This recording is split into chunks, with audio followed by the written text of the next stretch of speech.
Perkenalkan, saya Muhammad Fauzi dengan NIM 1944041033 dari jurusan Psikologi Pendidikan dan Bimbingan, Prodi Bimbingan dan Konseling angkatan 2019 Universitas Negeri Makassar. Nah, dalam video kali ini saya akan sedikit menampilkan mengenai praktek konseling behavioristik, yakni dengan menggunakan teknik desensitisasi sistem. Nah, langsung saja masuk pada masalahnya. Jadi yang pertama yakni deskripsi masalah. Nah, masalah yang saya angkat pada praktek kali ini yakni seorang siswa bernama Ishar dari kelas 11 IPA 3. Nah, setelah menyelesaikan studinya di SMA 5 Nrekang, dia ingin melanjutkan studinya di salah satu perguruan tinggi negeri di Makassar dan mengambil jurusan teknik elektro. Nah, Ishar ini adalah salah satu dari beberapa siswa yang sekolah yang ingin mengambil jurusan itu. Akan tetapi, Ishar merasa ragu dan cemas jika tidak lulus, dan dia juga merasa bahwa sulit untuk lulus masuk ke jurusan itu karena dilihat dari tahun ke tahun pendaftaran lebih banyak daripada calon mahasiswa yang akan diterima. Nah, hal ini terkadang membuat Ishar ingin menyerah dan melupakan keinginannya untuk menjadi mahasiswa teknik elektro. Nah, akhirnya dia mengambil keputusan untuk menemui konselor di sekolah agar ia bisa mendapatkan solusi dari masalahnya. Nah, langsung saya masuk pada videonya. Assalamualaikum. Waalaikumsalam. Silakan masuk. Ya, silakan dulu.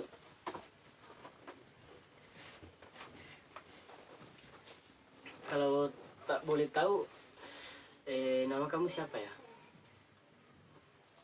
Nama saya Ishar, Pak, kelas 11 IPA 3. Oh iya.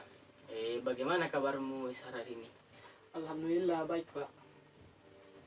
Oh, baik ya.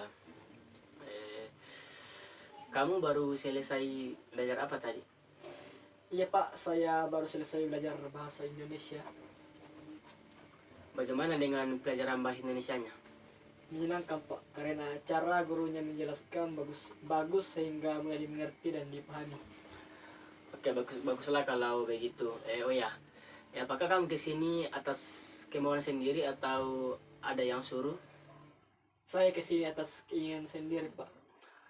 Oh ya, Ishar. Ada hal apa ya sehingga kamu ingin menemui Bapak? Apa ada sesuatu yang bisa Bapak bantu? Iya, Pak, saya datang kemari karena ingin berkonsultasi dengan Bapak. Apa sebelumnya kamu pernah melakukan sesi konseling? Belum pernah, Pak.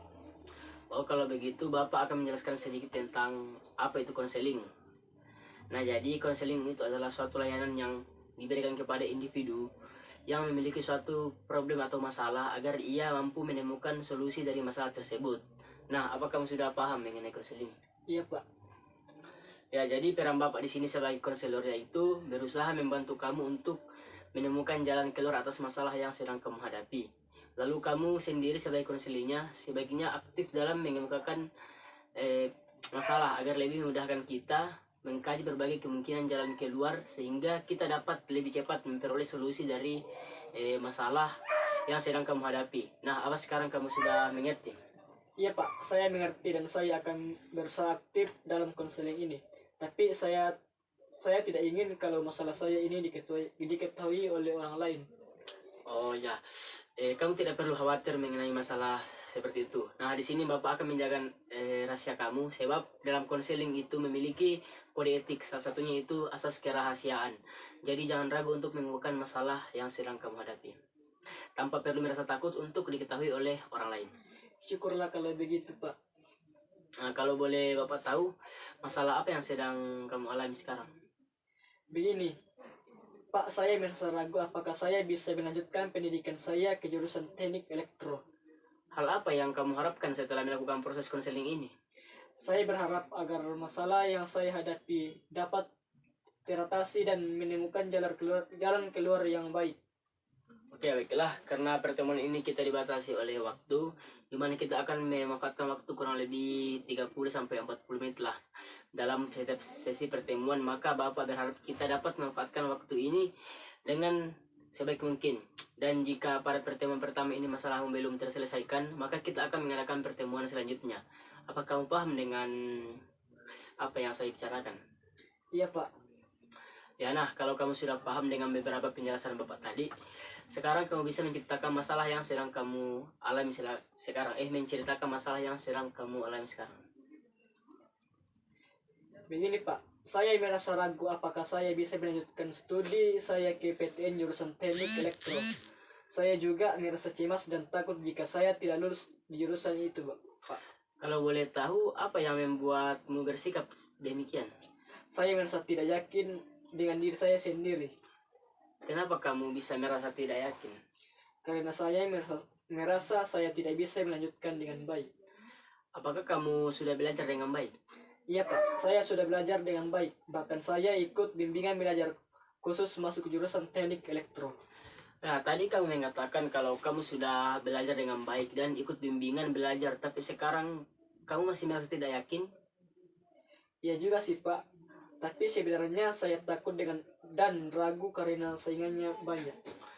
Kamu mengatakan bahwa kamu sepertinya tidak bisa lulus PTN. Mengapa hal itu sampai terjadi?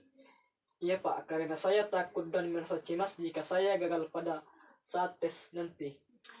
Kamu mengatakan kamu cemas dan ragu untuk bisa lulus menjadi mahasiswa Teknik Elektro karena saingan kamu banyak. Kamu tidak percaya pada kemampuan diri kamu. Benar Pak. Menurut Bapak, perasaan cemas dan tidak yakin pada diri sendiri itu adalah hal yang wajar ketika sedang dalam masalah, tetapi jangan sampai perasaan tersebut menguasai pikiran. Saya sudah berusaha Pak untuk tidak cemas dan ragu. Tapi perasaan itu sering muncul saat ketika saya mengingat saingan saya banyak Pak. Ya, saya yakin kamu pasti bisa melakukannya. Iya Pak, mudah-mudahan saya bisa.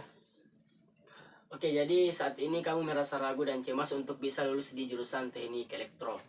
Kamu merasa cemas memikirkan jika tidak lulus saat mengikuti tes masuk jurusan Teknik Elektro. Benar begitu? Ya, seperti itulah Pak. Ya, saya paham dengan apa yang sedang kamu rasakan. Tampaknya kamu sangat terganggu dalam hal itu. Iya Pak, itu sangat mengganggu saya. Saya sangat ingin segera menyelesaikan masalah ini Pak. Oke, bagus sekali. Jika kamu ingin keluar dari permasalahan yang sedang kamu hadapi saat ini, sehingga alangkah baiknya jika kita mendiskusikan tujuan yang ingin kita capai dalam proses konseling ini. Iya Pak, saya setuju. Nah, setelah mendengarkan penjelasan kamu tadi, saya dapat menarik kesimpulan bahwa tujuan dari konseling kita ini adalah mengurangi dan menghilangkan rasa ragu dan meningkatkan kepercayaan dirimu untuk bisa lulus di perguruan tinggi negeri jurusan Teknik Elektro, dan untuk mengurangi kecemasan serta rasa takut kamu jika tidak lulus di jurusan tersebut saat tes ujian. Benar begitu, San? Iya betul Pak. Jadi apa yang harus saya lakukan Pak? Jadi saya akan memilih beberapa teknik atau cara yang harus kita pelajari. Nah, di sini kita akan menggunakan teknik desentilisasi sistematik, yaitu teknik di mana kamu akan membayangkan keadaan atau kondisi yang membuat kamu cemas, mulai dari yang kamu anggap rendah, sedang, sampai pada keadaan yang kamu anggap tinggi interaksinya. Jadi kamu juga harus menyadari bahwa tidak ada kehidupan tanpa sebuah permasalahan, sehingga manusia harus berusaha untuk menemukan sebuah solusi dari permasalahan yang sedang mereka hadapi. Iya Pak. Oke, kalau kamu sudah siap, kita akan memulainya sekarang. Iya Pak, saya sudah siap. Baik, sekarang pejamkan matamu, kemudian tetap melakukan relaksasi. Nah, sekarang saya akan menyebutkan keadaan yang ringan, sedang hingga berat. Jika kamu membayangkan dan kamu merasa tidak sanggup, tidak kuat, angkat tangan kamu. Apa kamu mengerti? Iya Pak, saya mengerti.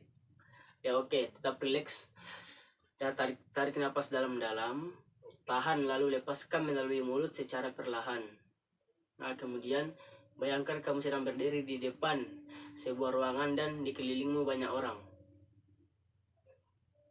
Nah, kemudian kamu dan orang-orang yang ada di sekitarmu masuk ke dalam ruangan. Nah, di mana di dalam ruangan tersebut kamu akan mengikuti tes ujian masuk perguruan tinggi negeri. Sekarang kamu mulai mengerjakan soal ujian, tetapi perlu kewalahan mengerjakannya. Pak, saya sangat khawatir walau hanya membayangkannya. Oke, sekarang buka mata kamu. Tetap rileks, tarik nafas perlahan dari hidung dan hembuskan melalui mulut secara perlahan. Nah, ulangi hingga kamu benar-benar merasa rileks. Sudah Pak. Nah, apa yang kamu rasakan? Awalnya biasa saja Pak, tetapi ketika saya mulai membayangkan saya kewalahan mengerjakannya soal ujian, saya merasa khawatir akan hal itu. Oke, baiklah. Kita sudah pada tahap sedang dan kamu sudah merasa tidak sanggup. Nah, kita harus melakukan ini lagi ketika kamu sudah siap dan melewati tahap akhir-akhir, itu tahap yang berat. Nah, bagaimana? Baik Pak. Kita akan mempraktekkan lagi bagaimana keadaanmu sekarang. Saya sudah sedikit lebih baik Pak. Oke. Sekarang kita mulai lagi ya. Sekarang relax dan ambil napas dalam-dalam. Pejamkan matamu. Sekarang bayangkan seorang di sampingmu sedang mengalami kesulitan menyelesaikan soal ujian, namun tetap fokus dan berusaha menyelesaikan soal tersebut. Nah, kemudian orang tersebut sudah tidak fokus dan mulai merasa gusar dan panik. Ya, dan sekarang kamu masih mengerjakan soal ujian tapi kamu merasa panik. Kamu keringat dingin dan tidak fokus karena khawatir waktunya tidak akan cukup untuk kamu menyelesaikan soal ujian tersebut. Saya tidak sanggup Pak. Saya merasa cemas dan akan hal itu. Nah, oke, sekarang buka matamu. Nah, tarik napas dari hidung dan keluarkan secara perlahan dari mulut. Nah, bagaimana perasaanmu sekarang? Saya cemas membayangkannya Pak. Oke, baik, relax saja. Ini membutuhkan proses. Iya Pak, tapi tidak seperti kemarin. Saya sekarang tidak begitu khawatir dan cemas. Oke, bagus sekali. Ini satu kemajuan. Nah, bagaimana? Apa kita bisa melanjutkannya lagi? Iya Pak. Oke, baik. Mari kita mulai yang ketiga. Tetap relax. Tarik napas dan kemudian hembuskan secara perlahan.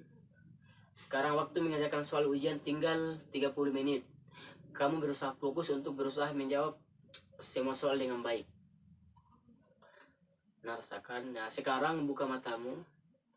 Relax dan tarik napas dalam-dalam. Kemudian hempaskan secara perlahan. Saya sudah lumayan membaik Pak. Saya sudah bisa membayangkan dan tetap rileks.